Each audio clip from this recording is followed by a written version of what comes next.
17/7/2025 रोजी माननीय तहसीलदार साहेब यांच्या आदेशानुसार मी ग्राम महसूल अधिकारी व माझे सहकारी ग्राम महसूल अधिकारी असे आम्ही 4 जण पथकामध्ये अवैध गौण खनिज रोखण्यासाठी मागता कोगता शिवारामध्ये गेलो होतो।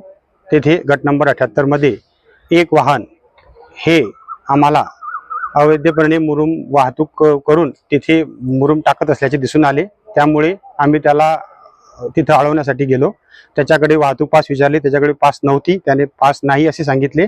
त्यानंतर त्याने बळजबरीने आमच्या समोर वाहन खाली केले आणि सदर वाहन खाली करून तो लोखंडी गेट ला धडक मारून सदर वाहन डायरेक्ट आमच्या दिशेने आमच्या अंगावर आणण्याचा प्रयत्न केला व आम्हाला जीव मारण्याचा प्रयत्न केला। पोलीस स्टेशनला तक्रार दिली? पोलीस स्टेशनला तक्रार दिली।